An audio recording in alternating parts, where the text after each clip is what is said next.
This is Sarah with Posh Pooch Designs, and today's video I'm going to be showing you how to make my lace dog collar. This is actually called Flowers and Lace.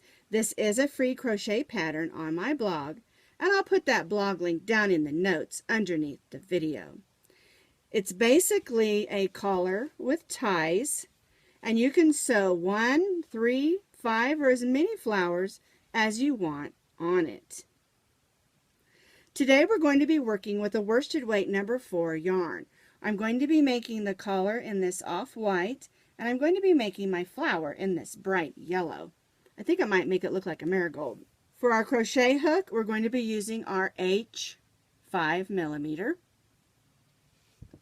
You're going to need a needle and, of course, a pair of scissors.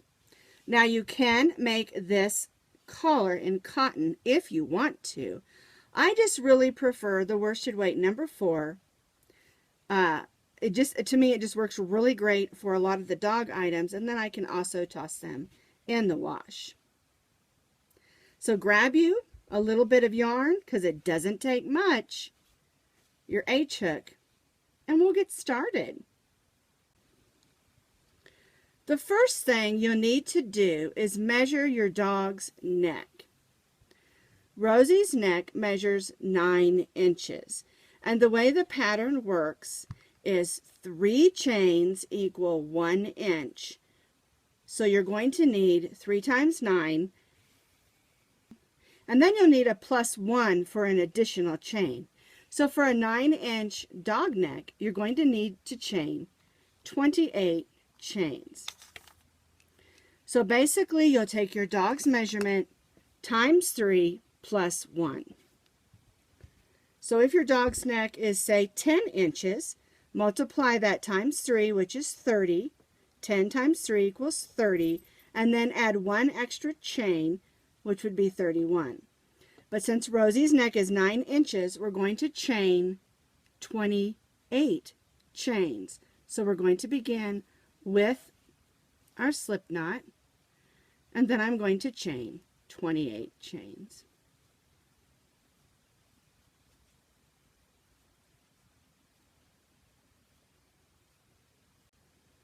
Here is my 28 chains, and we're going to begin stitching half double crochets in the second chain from the hook. Here's our first chain, here's our second chain. Now a half double crochet, you yarn over, go in your chain or stitch, and pull up a loop. You'll have those 3 loops on your hook, yarn over and go through all 3. Now we're going to make a second half double crochet in that same chain. So the first chain that we stitched in will have 2 half double crochets. We skip the first chain, and then we place 2 half double crochets in that second chain.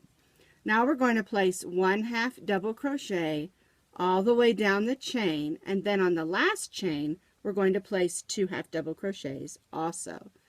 So 1 half double crochet in each chain across until we reach the last chain. And I'm not giving you stitch counts exactly because every dog's neck is a different size, and so you'll have different stitch counts. And so basically your first and your last chain will have 2 half double crochets, and all the chains in between will have 1.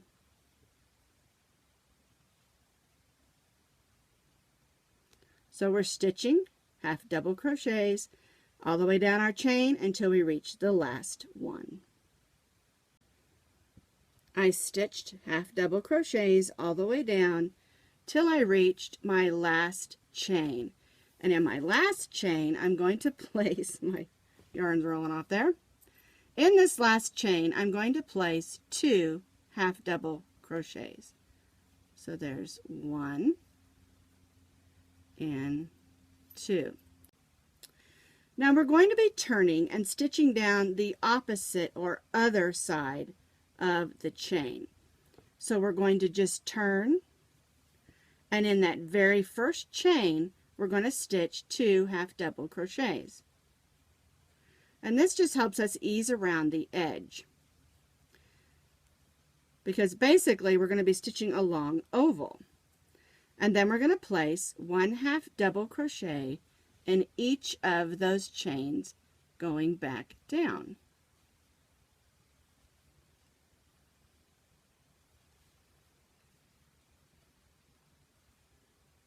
See how that works?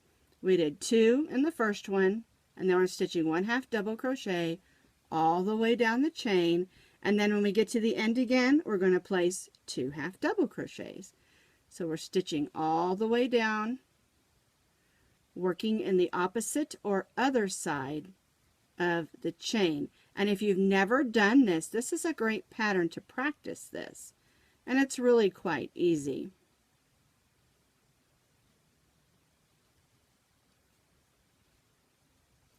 This is a perfect technique for the bottom of shoes, for bags, and lots of other things.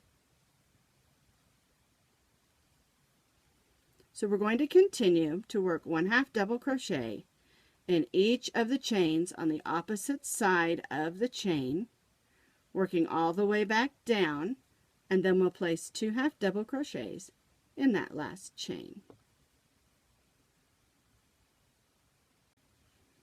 I stitched all the way back up on the opposite side of the chain, and I've got 1 chain left, and I'm going to place 2 half double crochets in that last chain,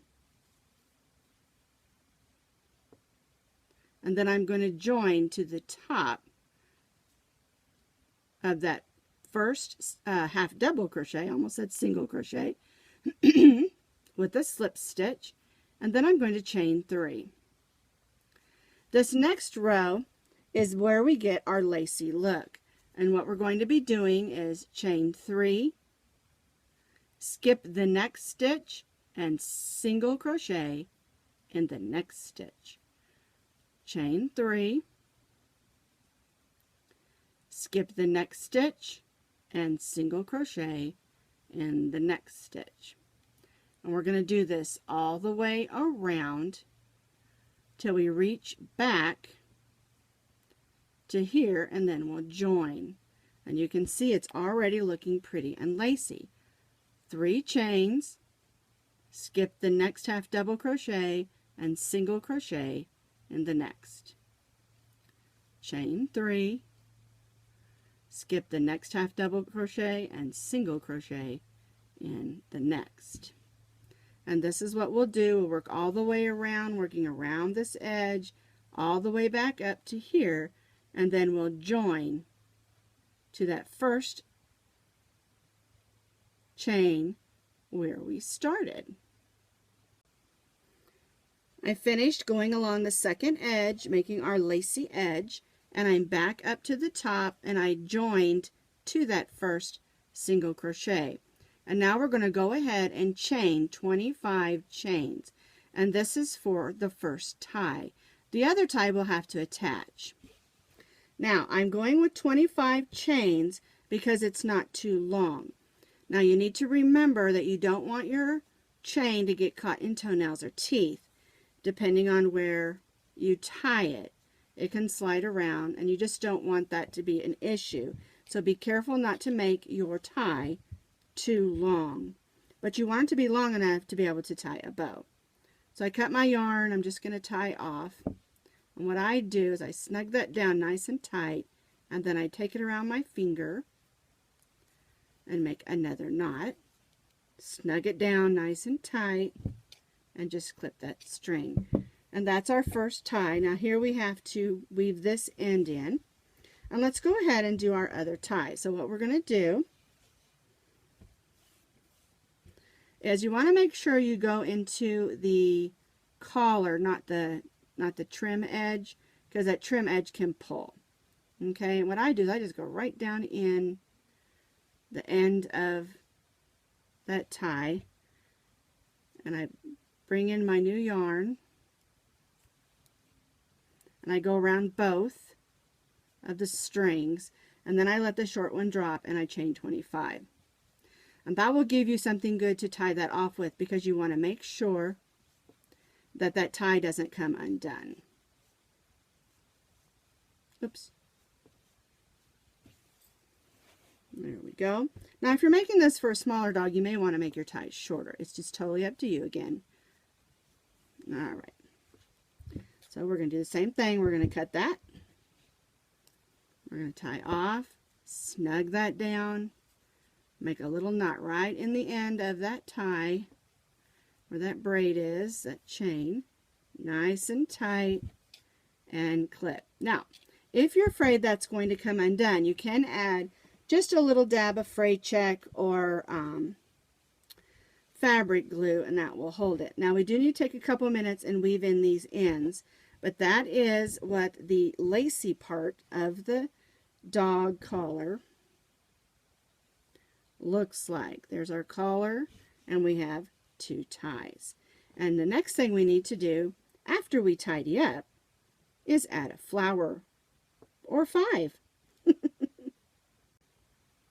So to make our little flower for our collar, we're going to begin with the slip knot, and then we're going to chain 3.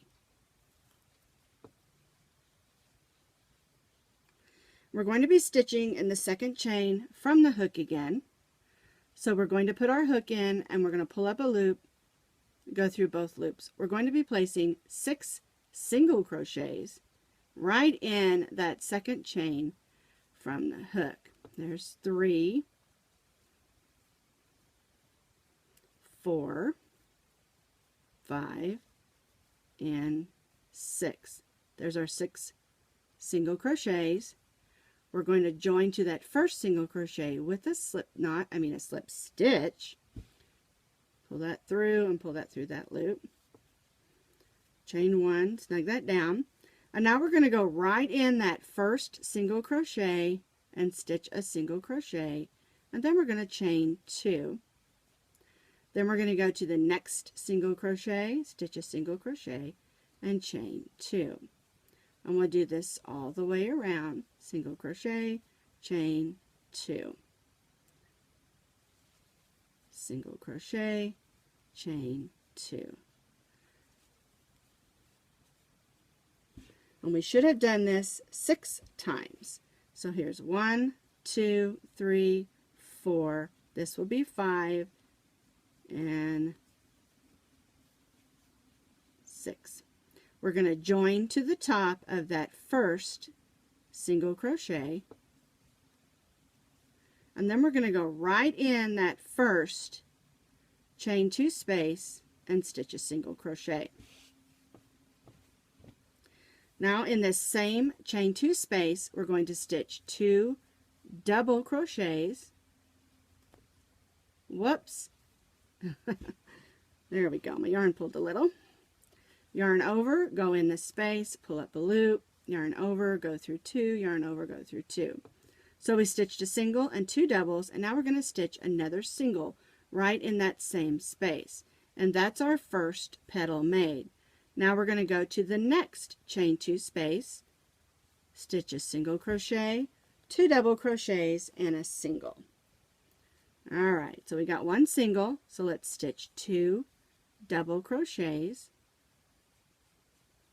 There's 1, 2, and a single right in that chain 2 space. So now we have 2 petals made. Let's go to the next one. Single, double, double, single. There's our 3rd petal. And we'll do this 3 more times, once in these next 3, chain 2 spaces, single, 2 double, single, single, 2 double, single, single, 2 double, single, and then we'll join right over here to that first single crochet. So now I have all 6 of my petals made. Each petal consists of a single, 2 doubles, and a single in those chain 2 spaces. And now I'm going to join to this first single crochet with a slip knot, Snug that down. And I'm going to leave myself a little bit of yarn so I have something to sew my flower on with. Alright, so I'm going to go ahead and pull that string out. We're going to turn our flower over because the first thing we're going to do is sort of gather up the center. And we're going to work on the back with the beginning yarn that we started with. So what we're going to do is we're going to go in those stitches that were our first 6 single crochets and just gather around that center circle. And that will help close up that hole in the center. There we go.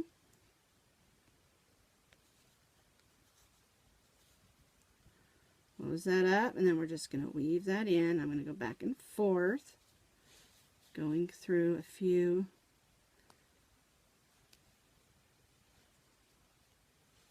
stitches, making sure that's nice and snug. Go ahead and cut that one off. Throw that aside. And then here's our flower. Now it's really flat, right? Well, the way that we sew it on is what helps it give it its 3D effect or sticky upness. That's a word. So we're on the back side of the flower, and I'm going to take this yarn where we ended, and I'm just going to go in a few stitches to get me to the center of the back of the flower. And then I'm going to make one little stitch just to keep me there. Okay, so now my flower is ready to sew.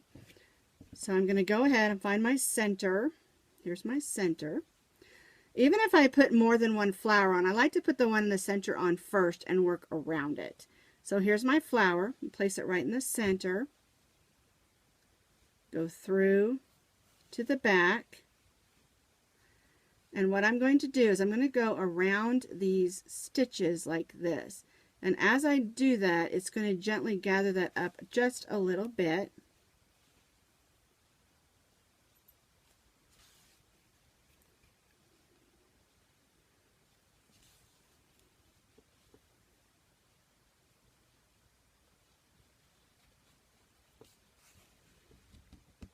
Give it a good hearty snug pull. And that'll pull it up some, but you can also push it up some. I just like it to kind of stick up so it has a 3D effect. Now, if you want it to lay flat, that's okay too. It's your collar. You make it how you want to. So the flower's sewed on. Now, if you want to sew a button or a bead or something, that's perfectly fine. Just make sure it's set on so that your dog can't chew that off and choke on it. Because people kind of forget that dogs chew everything, so we have to be careful. So now I'm just weaving my ends in on the back. I don't sew the petals down. I leave them sticking up. Alright, so now I've done that. Cut that and move that out of the way, and our collar is done if I just want the one flower. If I want more flowers, I can sew more here. And you can fit a bunch on there, even if you want to squinch them in there or just have 2 or 3. But that's how you make my flowers and lace dog collar.